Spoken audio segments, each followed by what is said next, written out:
looking good. I think you're good to go when you're ready. Awesome. Well, as I said, welcome. I'm Karen Good with the Department of Transportation and Infrastructure, and I'll be facilitating the meeting tonight. And as I said before, this is the West Yale Bikeway meeting. Hopefully this is the one that you want to be on tonight. And hopefully you're comfortable and inside and not melting outside. It's a little warm today. So we're going to jump in and talk a little bit through interpretation. And for language interpretation, we're going to go through each language. We need everyone who is connecting using a tablet or a computer to go to the bottom of your screen. And there should be a little globe at the bottom when you move your cursor around, and select the language of your preference, English, Spanish, or Vietnamese. And then I'm going to pass the mic to our interpreters. How about we have Lauren go first?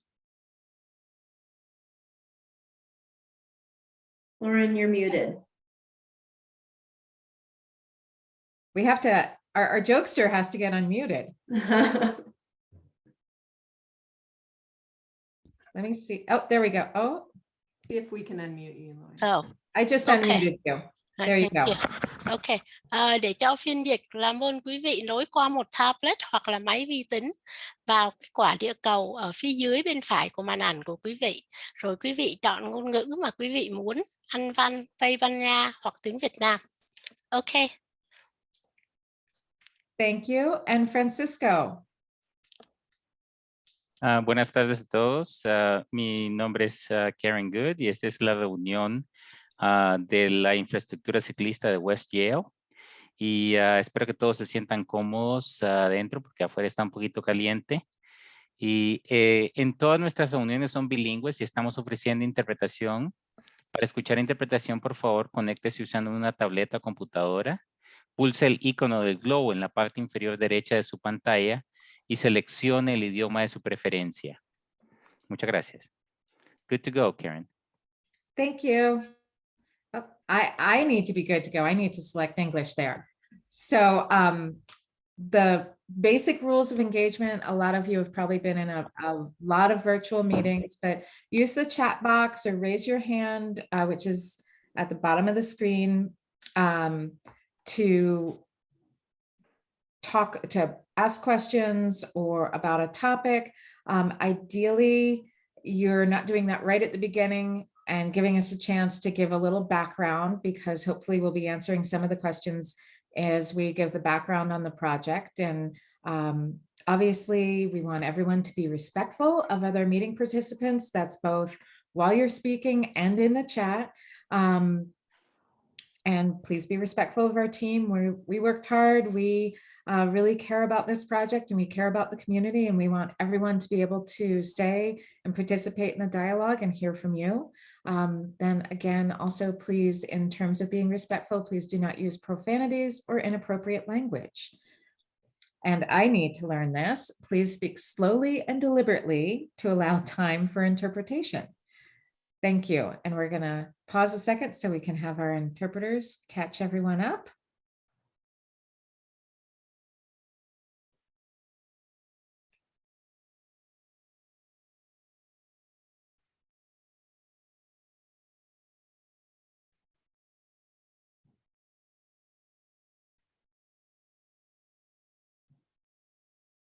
And Councilman Flynn, you are on the mic.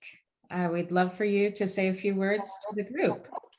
Thank you. I'll just be very brief. I want to thank the folks who have shown up here for this meeting to hear this, the updated design information. I did have a briefing on this a while ago, and I'm looking forward to hearing your reactions. I think we're all looking forward to having much safer conditions on Yale Avenue. And I think this project may go a long way to achieving that.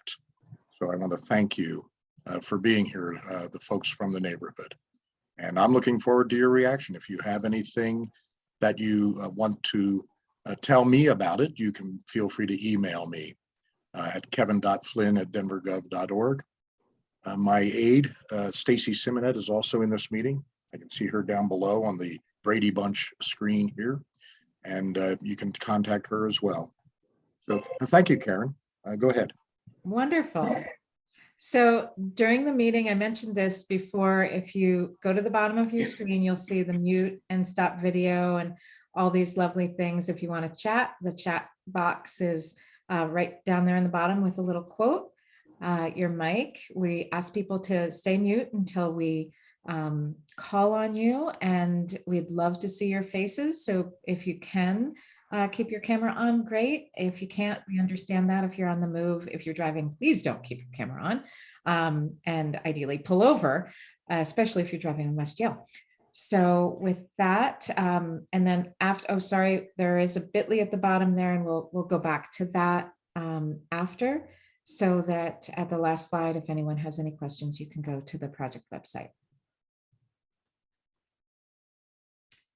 And the basic overview is that we're going to have about 20 minutes of introduction and background.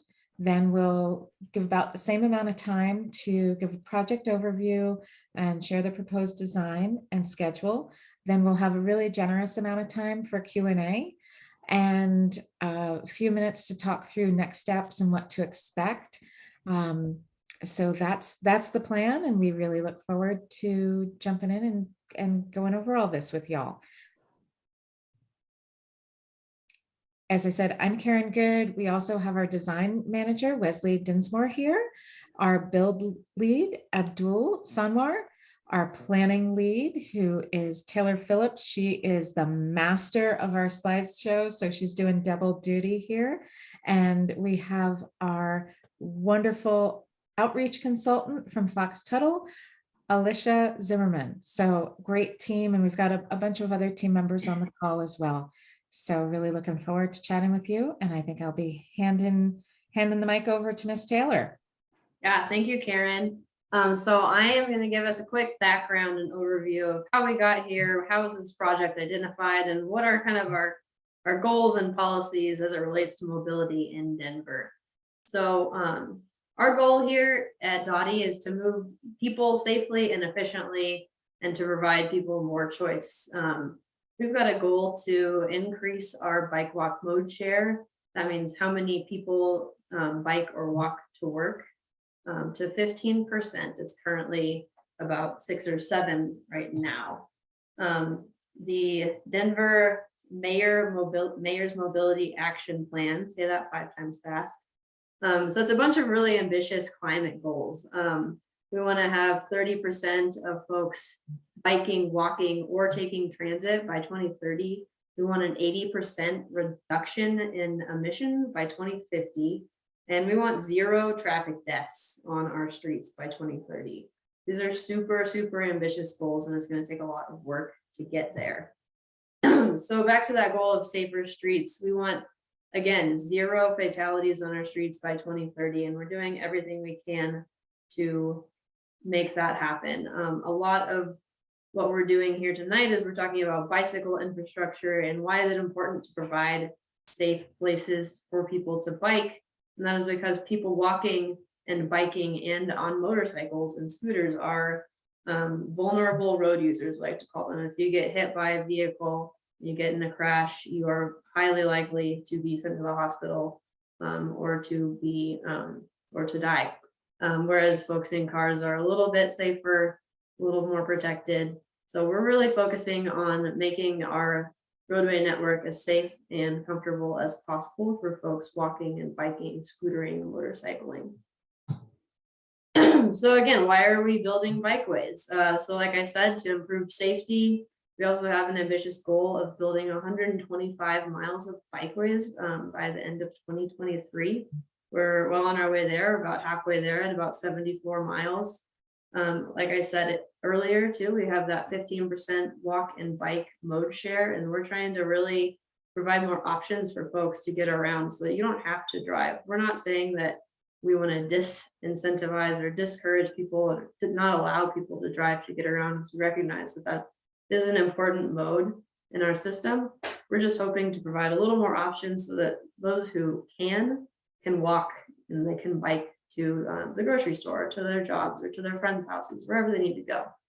And we also have an ambitious goal by 2030 to provide a high comfort bike facility within a 1/4 mile of all Denver households. So this is just one link in that network to reach us or get us towards those goals. So as we know, DOTI, the Department of Transportation and Infrastructure, manages the right-of-way. So the right-of-way kind of goes from the edge of your property line, which is the back of your sidewalk, to all the way on the other side of the street to the other opposing sidewalk. Streets are our largest and most important Denver public space. So we need to manage this space wisely, right?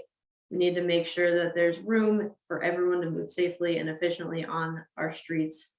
And we can't really widen roadways. We're not in the business of taking property from people's front yard to make enough space for all this to happen. So sometimes that includes making trade-offs. Sometimes we have to do things like remove parking in order to provide a bike facility or a sidewalk. So that just kind of is a quick overview of the kind of tough decisions that we have to make here at DOTI. So why are we installing safe and comfortable bikeways? We did Dr. Cog, the Denver Regional Council of Governments, did this survey, and they found that the majority of folks in Denver are interested but concerned cyclists. So that means they want a bike, but they don't really feel safe and comfortable riding a bike on most of the streets in Denver today. Only about 16% of folks regularly feel comfortable riding a bike in Denver today. So our goal is to get that 59% of folks who are maybe not quite so comfortable to feel more comfortable. And we do that by providing better high quality bicycling infrastructure. So that's nice, calm neighborhood streets with not very many cars and low vehicle speeds, where it's really nice and safe to ride, or those protected or separated bike facilities like we're talking about tonight for part of the project. So how did we get here? Here's a good series of plans. In 2011, we adopted Denver Moves Bikes.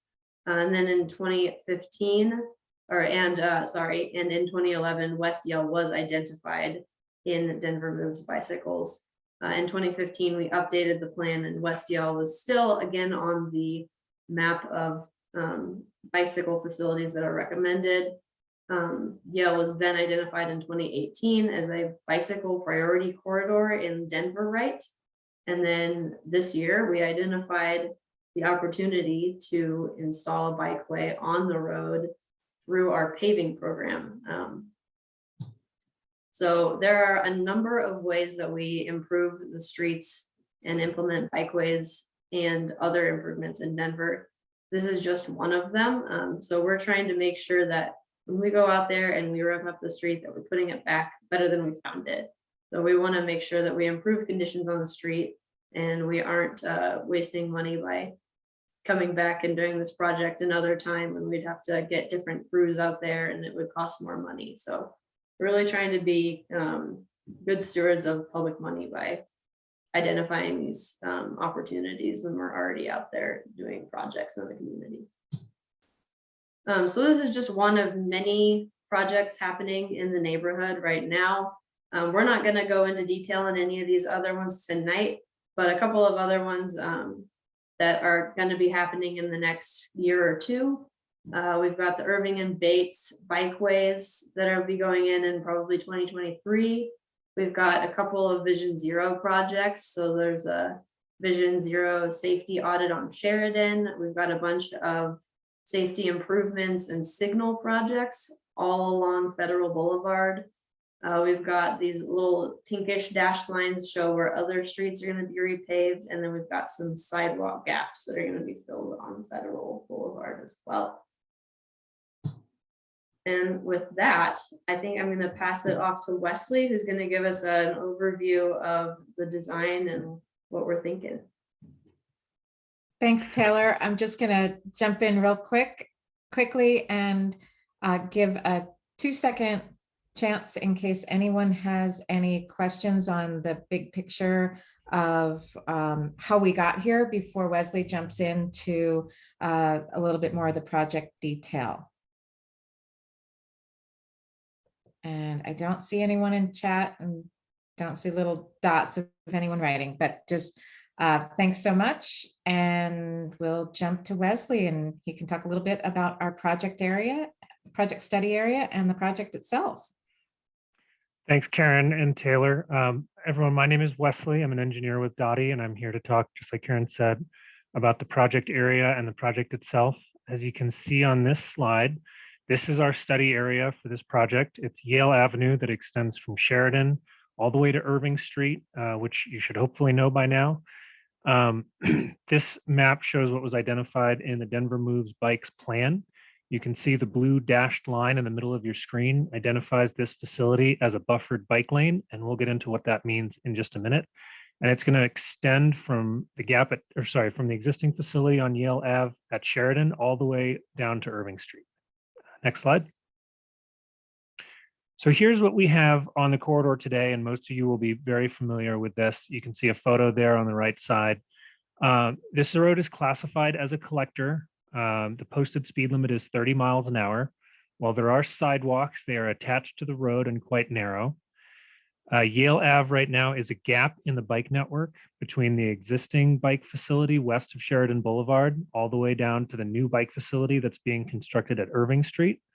And it is a transit corridor. We have an RTD bus using Yale Ave that runs on 30-minute headways. On the lower left-hand side, you can see there the existing cross section, which shows that we have 2 travel lanes and 2 parking lanes, and generally a 36-foot curb-to-curb width on the street as it exists today. Thanks, Wesley. I'm going to pause for just a second for our interpreters to catch up.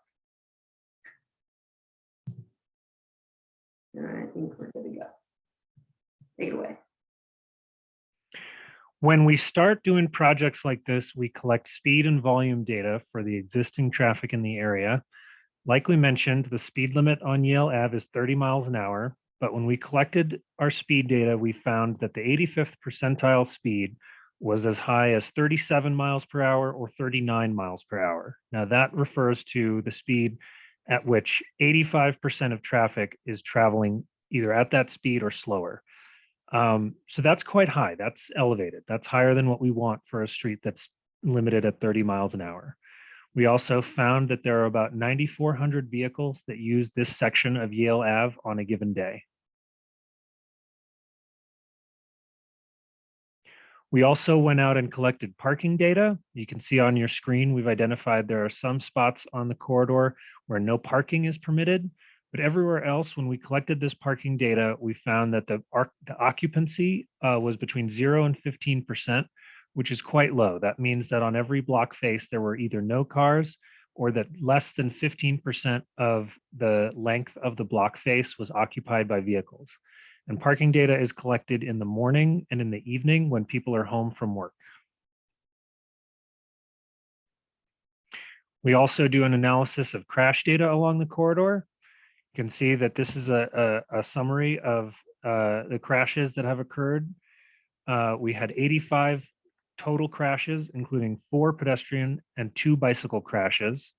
And we do have a little quote here that high bicycling cities show a much lower risk of fatalities and severe crashes for all road users, which is important as we get into talking about more about why we're putting this facility in and what it's going to look like. This is an important chart that shows how we select what facility type we're going to put on the road. It takes a little bit of a moment to go through it, but you can see on the left side here, if you use the speed on the road and the number of vehicles that are using the road, like we said, 37 or 39 miles an hour and about 9,400 vehicles. So that orange dot on your screen represents West Yale Avenue. Now you can see on there that typically speeds and volumes at that level would suggest that we want to use a separated bike path or a shared use path. So we would say, based on the speed and volume, a protected facility would be appropriate for this corridor. However, based on feedback we've received, we're going to try installing a buffered bike lane first to see if that addresses the speeding issues by visually narrowing the corridor. And we're going to install that facility and see how it performs before we decide if any more vertical protection is needed. And we are going to be installing some vertical protection elements on certain parts of the corridor based on feedback we've received so far. So we've got a couple examples of planned mobility improvements that we're going to be installing in the study area. Excuse me. You can see starting on the left, a solid double yellow center line and buffered bike lanes. We're going to be installing green crossing markings where the bike facility might be in conflict with turning vehicles, which is going to help identify areas where drivers can expect to see bicyclists and keep everyone using the road safe. And we're going to be refreshing and reinstalling crosswalk markings and stop bars and some signs throughout the corridor to make a safer environment for pedestrians and for everybody using the corridor. Here are some of the project benefits that we've identified. The first one, and the one that we think is the most important, is that we're connecting destinations along Yale Avenue, including homes, churches, and the school on the east side of the corridor near Irving Street. We're also going to be connecting proposed and existing bikeways, including, like we said, West Yale Avenue on the west side of Sheridan, with bike facilities on Raleigh Street, Lowell Boulevard, and Irving Street. So what that does is create a more connected bike network that makes it easier for people who want to use bicycles to get around, and makes it easier for people to make the decision to step out of their car and make a trip on a bike if they want to.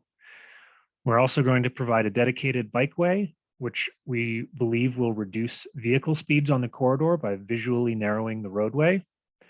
We're filling a gap in our network, and a buffered bike lane provides a high quality connection for bike users, and as we said, is going to improve safety for everyone on the corridor. Now we want to talk a little bit about how feedback that we've got has informed this project. This is the second meeting that we're having to discuss West Yale. So we want to talk a little bit about some of the comments that we received and ways that we've incorporated those comments into the design of this bike facility. This slide shows a chart that sort of breaks down all the comments we've received into categories. This one is a little different than in a lot of the other meetings that we've had. You can see that the biggest category is other. That's not normally what we get, but we had a lot of comments here about things like snow and ice removal and bicycle etiquette, things that don't necessarily fit into the categories we usually use to categorize comments. We also heard a significant number of comments about prioritizing safety, including bicycle safety, pedestrian safety, and just safety for all road users. And we did hear some comments about parking, and I will note that the category of parking comments includes sometimes comments like, I'm worried about where parking is going to go, or I don't know where I'm going to park, but also comments like, I don't use this corridor for parking very much, or something like that. And you can see as you get down the chart, there's a lot of different categories that had a few or not very many comments.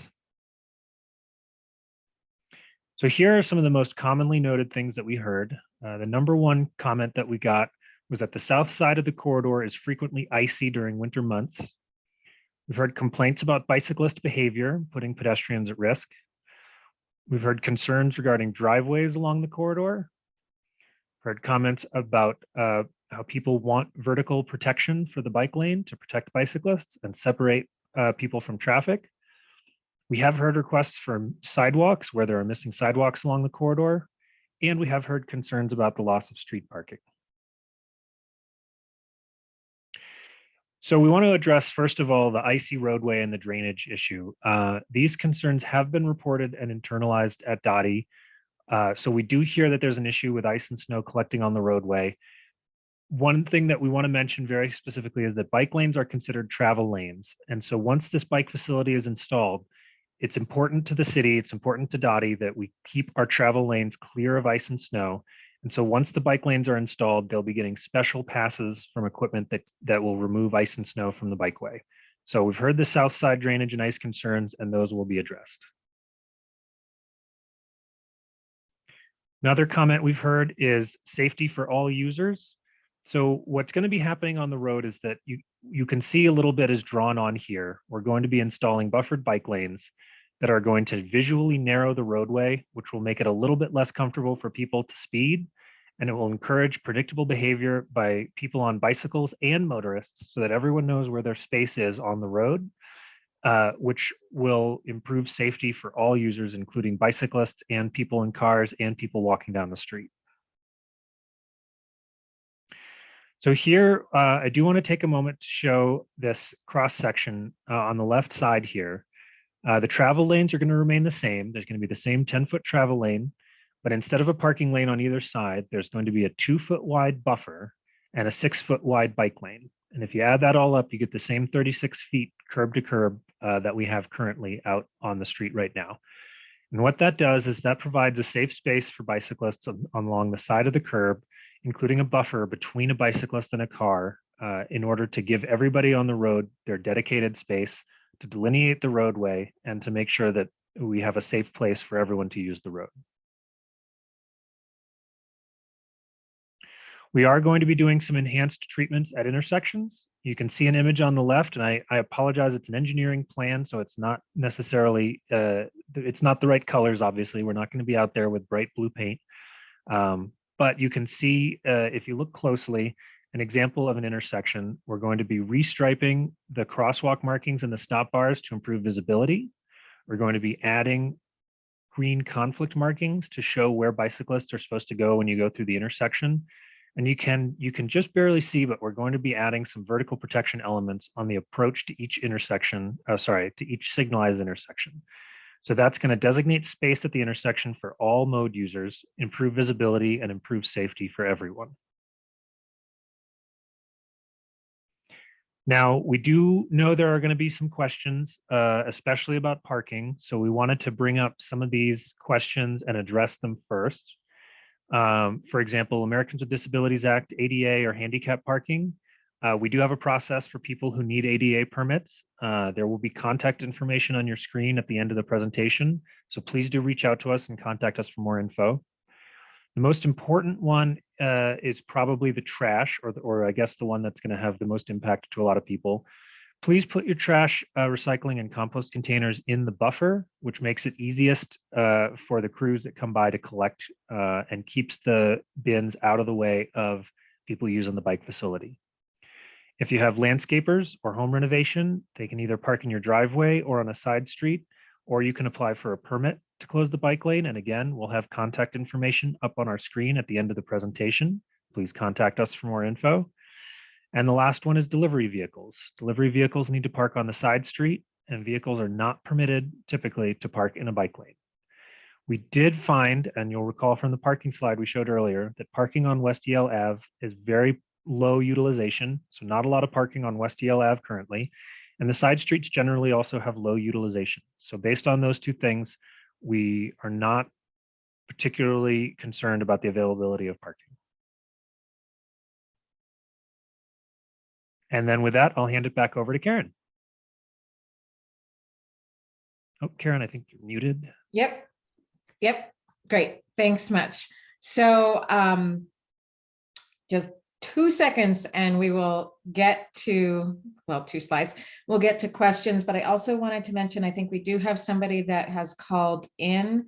And I think if you're just on the phone and don't have all the capabilities that you would normally have if you are logged on, it is *9 to raise your hand, and then we'll call you and you can either unmute or we can unmute you for the question area. So with that, just a quick overview of where we are in the timeline.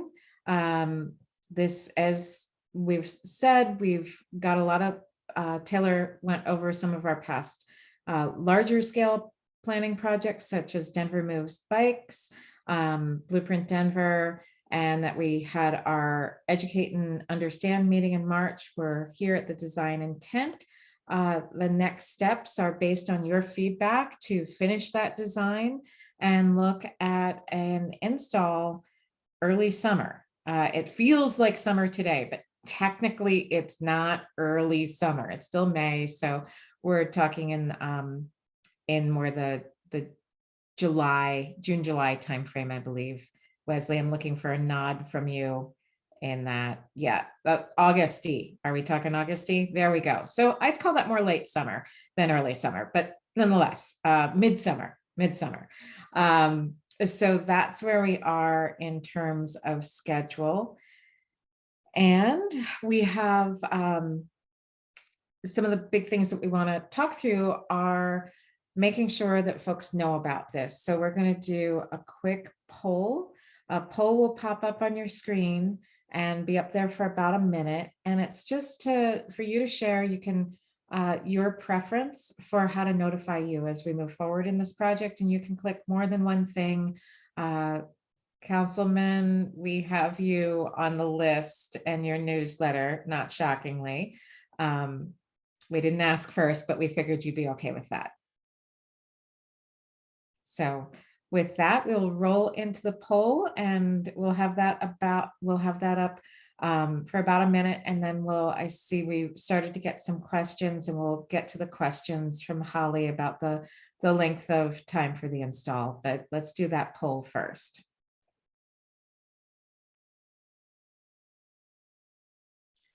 Taylor, the next slide has the interpretation of the poll question. There you go.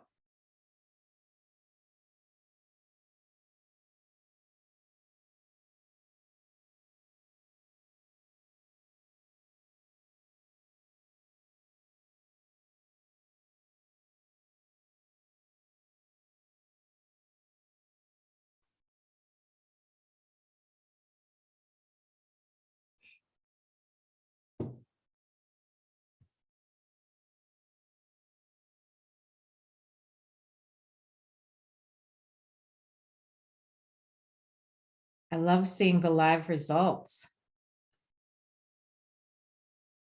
And for those of you that are saying that you'd like to hear via email, please do add your email to the chat so that we can make sure, cross-check that we have your email correct and that it is on the list.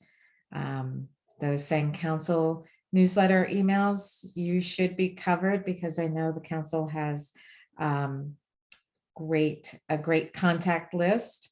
And then looks like we've finished up. It looks like the numbers aren't changing. So number 1 was email, and number 2 was council office newsletter or email. So thank you, council office in advance. Number 3 was council office social media. And then, oh, I'm sorry, number 3, I lied. Tied with council office newsletter was a postcard in the mail. And then council office social media and last place, but still at a strong 8% was door-to-door flyering. So in all likelihood, we will do a combination of these, but it's great to have your feedback, and thank you to those that are putting your email in the chat, because that is incredibly helpful to know what your preferences are and to get your emails. And for those that are getting emails on the project, please share with your neighbors. Great way to let your neighbors know what's going on, and a great way to be a good neighbor. So with that, we will, I think, be able to jump into the questions. I know, Holly, you already have a question in the chat, and we'll get to that one first. And for others, just a reminder, go to the bottom of your screen. And there is raise hand in reactions and the little quote box for the chat. So while others are getting to that, I think it will be Wesley who will answer the question about how long will it take to install this project? And if I'm wrong, just give me a holler. Sure. One thing I will say first is about timeline. Definitely mid to late summer is what we're looking at so far, but I do want to speak briefly about how this project is being installed. The street is going to be paved, and the paving crew is going to install the bike lanes as the paving is completed. Now, we have crews that are working all over the city to repave streets, and there are different factors that affect how quickly they move through projects. We are coordinating constantly about when they're going to be moving to different streets and different places around the city. but it is going to be up in the air a little bit for a little bit of time. We will come and notify you when we start to have a more firm idea of when this is going to be. What I can say is that I know as of yesterday, this corridor was not in our 2-month look ahead. Yep. So we're looking at 2 months from now. And At Wesley, minimum. once they start paving, do we have a good feel for it? It's sort of the install for the bikes won't take long. It's the paving that'll take a bit longer. So do we have a good handle on the not when the paving will start, but how long it'll take once it's started? I don't, and that would be something that will be included in the notification. Unless, Abdul, do you have any info about how long this corridor would take? And if not, that's something we can No, certainly get back to you with. I don't want to be guessing but I'm for a project this size, I think a week of paving is the maximum that we expect for that, this much of work. Yeah, we'll circle back with you. Sometimes But we will be more accurate when we get a good handle with the paving project. great.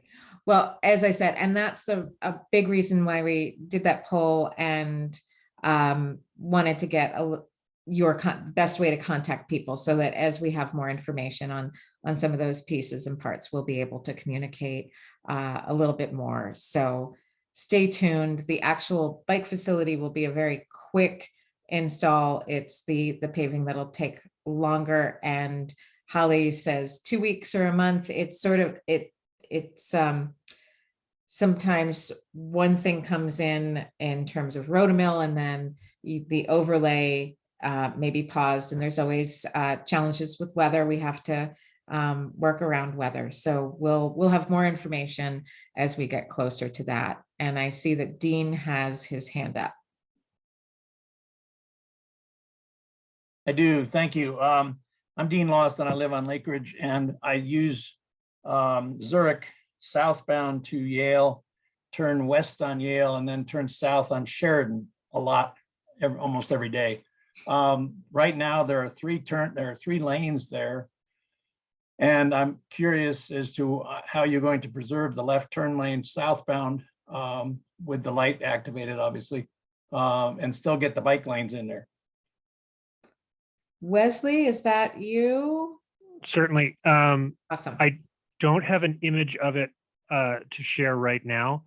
As of this moment, we're doing some due diligence about collecting the traffic volumes and the turning movements at that intersection. But as of this moment, the plan is going to be to drop the bike facility for the last couple hundred feet approaching Sheridan and go to a shared lane situation. So that's the Sharrow that you've seen all over the city, and it would just be the very closest couple hundred feet toward the intersection, basically where the turn lane is. As of right now, that's the most up-to-date plan that we have. Does that answer your question? That makes a lot of sense, and I appreciate that. The other side of the street on the west is larger, so you can do what you've already done there. But then I have a second question about snow removal. The snow is typically not only in the street, but on the sidewalks on the south side of Yale, most of that spot. And I believe the homeowners are responsible for that. How are you going to remove the snow so the homeowners don't get it all dumped on their sidewalks, or how would that work? Unfortunately, I am on the design side and I don't know as much about the maintenance side. That's something that we can, I could try to find some more information about, but I would have to get some more details about exactly how snow removal is going to work. Okay. And Thank you. That is Dean, that is a constant challenge that, folks clear their sidewalk and throw it in the street, and plows need to push it to the side. So that is always a fun challenge, and something that if there are issues, we'll get back to you, but also something that if there are issues during the snow season, you can also call 311 if there is an issue, and our crews can go out and respond through either Pocket Gov or 311 if there are significant issues. Yeah, I don't live there, but there's just some foresight on the best way to do that. So thank you. This is a very good program here. Great. And just so you know, it doesn't matter if you live there or not. If you're experiencing it in Denver, you can call 311. I sometimes carpool with our city traffic engineer on the way to meetings, and if we see a signal out, we don't call the signal crew. We put it into PocketGov or 311 so it can be tracked. So we wouldn't ask you to do something that we don't do ourselves. So just wanted to share that. Thank you. Absolutely. And Dean, if you could go to that reactions and put your hand down. Oh, you're awesome. Thank you. And I'm just scrolling here. Let's see, it looks like we have a question in chat from Andrew. Andrew, I apologize if anyone has one that's a little further back. Andrew, do you want to unmute or would you like me to restate your question? It's a question about the outlook for vertical bike protection. Andrew has a family of 4 that lives along the corridor, and due to vehicle sizes, speeds, and volumes, would not be using that bike lane without vertical protection. So Wesley, do you want to? Sure. go with that? Sure. Right now, the plan is to add vertical protection elements in a couple different spots along the corridor. And I did realize it's been pointed out that I have not described what vertical protection is. We're going to be using rubber curb blocks and bollards. So bollards in this case are the white plastic sort of towers that towers is an overstatement. They're white plastic. Gosh, what's another word for them? They're bollards. Posts. Thank you. Thank you so Yes. much. Long day. White plastic posts and rubber curb blocks. And we're going to be planning to install vertical protection in a couple locations along the corridor, specifically on the approach to the signalized intersections at Raleigh and Lowell. The idea there is to prevent people from drifting into the bike lane as they go to make a right turn, and to also force people to slow down by limiting the radius of a turn that they can make around those vertical protection elements, and to give bicyclists a place to wait at a red light. The other spot is that the school has requested a fully protected facility between King Street to Irving, in front of the school. And so we're planning to install full protection in that area. Now, we did mention before, the intent of this project is to see how, well, first of all, to slow speeds, to provide a safe place for everyone, but we are going to be doing an element of monitoring how traffic responds to the buffered bike lane that we install. There is a potential that we could add more protection in the future, but at the moment, we're planning to install in a few locations, monitor the situation, and reevaluate. Thank you. I'm going to go back, scrolling up into our questions. We had an earlier question that that I missed from Karen, not me, Karen, other Karen. And Karen, let us know if you want to unmute or if you'd like me to restate your question. I'll let you restate it. Awesome. So Karen was driving down West Yale, Sheridan to Wadsworth, and cars were parked on or in the bike lane. So it's a question a little bit about Lakewood, and is parking in bike lanes illegal, only legal in Denver. And I can't speak to Lakewood enforcement and legalities there. Generally, you do need to have the no parking signs in place in order to be able to enforce no parking, though. And I'm just speaking vast generalities. I cannot speak to another municipality, but in general, it is illegal to park in a bike lane as long as there are signs that say bike lane. So there are some shared parking and bike lanes in different places. So it's a little bit unique, and I don't want to speak to another municipality's treatment. So, well, the question is really about Denver. Is it illegal in Denver? Yes. So it's a local ordinance. No, it's well, it is. I think it's like.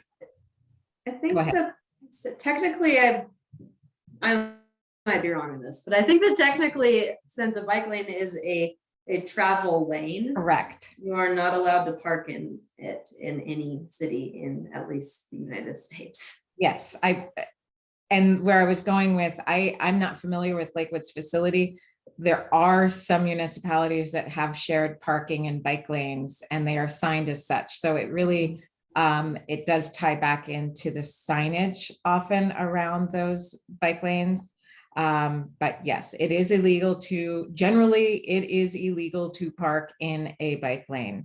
And that is something that can be enforced, and you can use the 311 or Pocket Gov as well. Does that answer your question? At least as far as Denver? Yes, thank you. Absolutely.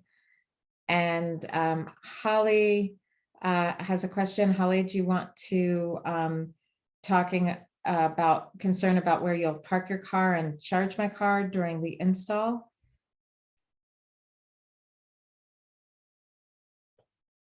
So I know, Holly, you had a question earlier about how long the install will take. Generally, when we are installing a, well, paving a road, there still is local access.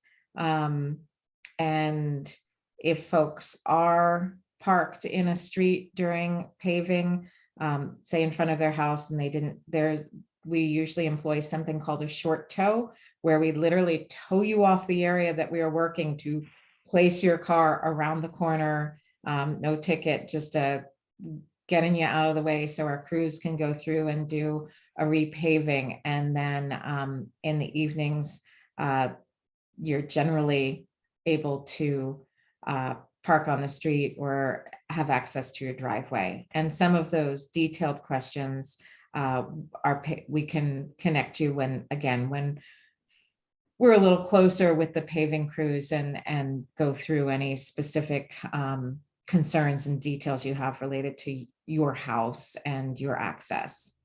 No problem. That sounds great, Karen. Thanks. Not a problem. So it's just, we just live up on a hill, so it gets tricky. Yeah, I'm just like, Yeah. wow, this is gonna like, yeah. So, but it's fine. Like, it makes total sense. And I appreciate you guys doing this. We're all bikers in my family, and we actually have almost gotten killed a couple of times trying to get across Yale. I mean, people like fly. And when you live on this street and you're trying to turn into your driveway, it can be incredibly dangerous. And so I don't know how many times I've almost been rear-ended. So I actually really appreciate the fact of slowing everybody down. That'd be great. Thank you. Yeah. Yeah. I just, I will admit, I was just at Alameda Wholesale Nursery last week and drove this portion of Yale just to, get familiar. It's a little bit of a far bike from where I am, but yeah, there is quite a hill there. No joke. So yeah, it's a good Jane Fonda butt burner. Yeah. It'll work you out if you you come up and down that thing. Yeah. Well, I just got a visual of like striped leg warmers and yeah, there you go. Gotta love Jane. But anyway, yeah, no, definitely. Thanks, Karen. No, and I appreciate all the hard work, and I appreciate you guys thinking through this. I've been a part of a lot of major plans, in my vocation. And so I appreciate the ability to be able to share and, talk about concerns. And, I think you guys are doing a great job. I've lived in a lot of different cities. So thanks. Great. Well, thank you. And thank you for being here. I am looking for more questions and more hands from folks. If you have a question, we do have obviously some more time. Just feel free, don't all unmute at once, but if somebody is not a hand raiser but has a question, please jump in.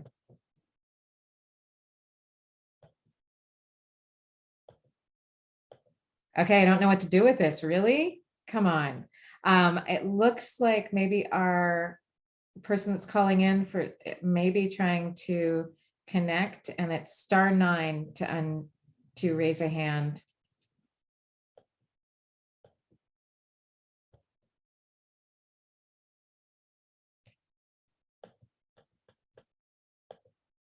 Well, I'm going to put people on the spot.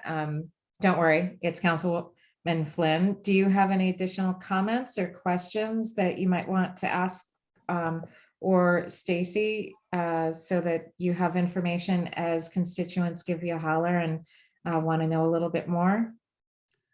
I don't have anything specific. I'm happy to hear all this feedback. We're copying the comments in the chat, and we'll be considering all this. But no, I don't have any specific questions. Stacy, do you have anything? No, I think the thing that we've heard is the vertical protection. So, and you've addressed that. So that's great. Thank you. Yeah. Wonderful. I really appreciate the work that Dottie's done on this. Well, Thank it's a big team. It's the folks that are on this call, but a lot of other people, and we really appreciate. We couldn't do what we do without the feedback from you all. So thank you for sharing your evening. And I, as much as I hate to give you part of your evening back, kidding. If no one else has any questions, we can bop ahead to, we have a couple more slides that give you, or I should say one more big slide that gives you information. Obviously, not everyone was able to join this meeting, and some of you may have questions that come up after the meeting. So please visit our project website. There's a bit.ly there. It's bit.ly Denver Bike Paving. There's also a bit.ly for our Dottie YouTube.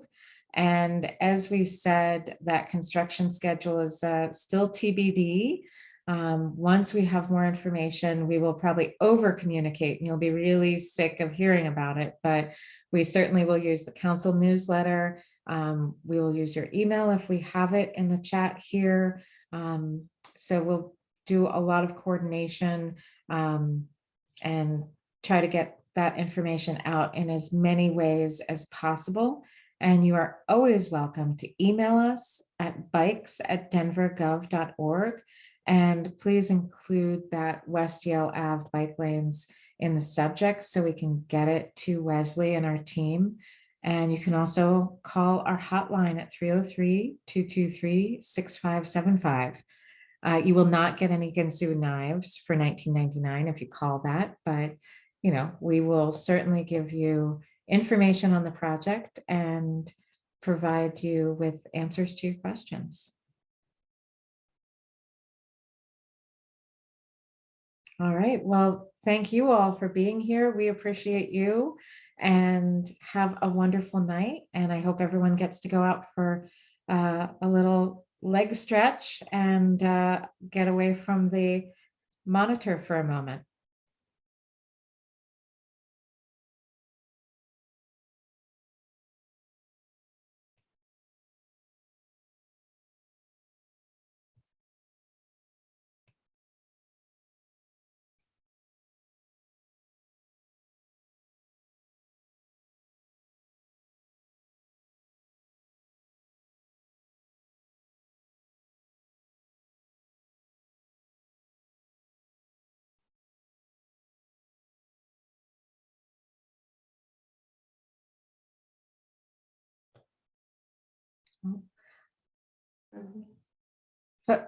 Deacon Don, I am so sorry. I just saw your question in the chat. It's long, and it's a question about success of what has been done in the past, the eastbound traffic at Yale and Sheridan turning south, and the challenge with the vertical protection and not being able to make a right turn. So team, do we Yeah. and here, let me unmute you. Let's see if I can do that. There we go. Okay. Yeah, I didn't raise it earlier because I knew it wasn't part of this discussion per se, because you're going east of there. But I've watched that intersection, and I don't turn right there myself, but I've seen now cars going through that church parking lot trying to get around. I've seen parked cars going pretty often, one or two streets forward and kind of going through the neighborhood because they need to turn right. And those vertical protection things just don't allow that. And so we cut out the right turn lane. But my experience, and I drive through there probably once or twice a day at least, going eastbound on Yale. I've only seen one bicyclist. The exception is on Saturday mornings when the bicyclists are out in groups. Well, So I just wonder if you, evaluate, okay, we've done this for a year. It hasn't really increased bicycle traffic. It hasn't, whatever. What's your plan? Because it certainly has caused some of the drivers longer wait times, which then means their engines are running. And, it's just complicates. we've lost some of our team because we were saying goodbye. But I'll give a quick. It's just an overview. Do evaluate. And Taylor can jump in as well. Big picture is that we're building a network, and so until it's completed, that's the challenge. wanna It's sort of you build it, they will come, but it's not a baseball field. It's a whole network of connectivity. So saying that you don't see somebody right now, that might be because, as we heard during this meeting, some people saying, well, we're not comfortable. Right, absolutely. Or we can't get there. So it's about building that network. And over time, we're seeing those increases, but there's so many places where we still have those gaps. And we're, as Taylor said in the beginning, we're making great strides on that connectivity and having that higher comfort network, but there is a long way to go. So we can't just evaluate something when it's, a little tidbit is built and said, oh, okay, well, that didn't work. So, but we are constantly monitoring and looking at how we can improve comfort and access to the facilities we have. Taylor, when that went up, I was concerned that people would try to circumvent making a right turn by going through the neighborhood. And I think that happens a lot. Yeah. Which is contrary to what we want. We don't want them in the neighborhoods per se. We want them on the corridors. The intention of those flex posts at the intersection is not to prohibit that turn. It's just to slow it down. So yeah, it is curious that people are going through the neighborhoods to get around. We took out a turning lane there, I think. Right. But you can still turn. It just but if you're the person turning to the right, you back up. I mean, you can't. I see. I understand. You back up traffic and everything. Yeah. So yeah, that's all. Okay. Yeah, good point. And then I'll just speak to real quick of the evaluation piece. I manage the bicycle count program, and we're actually going to be starting this year for the first time counting on Yale. So we're going to get some before data this summer before we install. And then we're going to, in a couple of years, come back and do counts again and evaluate whether or not this improvement is increasing the rates that we see of people bicycling on the street. I don't think you'll see an increase on Yale until you fix the space between Logan and Pierce on the south side. Good to know. Between Logan and Pierce. Okay, there's no curb. There's no sidewalk. And I know Councilman Kevin has looked at that issue. So you might want to look. I don't think you're going to increase traffic going eastbound until you fix that section. Gotcha. Good to know. Well, we'll take that into consideration. Definitely. We know about that issue. Councilman Flynn knows about that issue. But yeah, I guess we'll wait and see. We'll see what the data tells us too. Yeah. Well, thank you so much. And everyone, please have a wonderful evening. All right. Have a good night, everybody. Goodbye. Night. Thank you.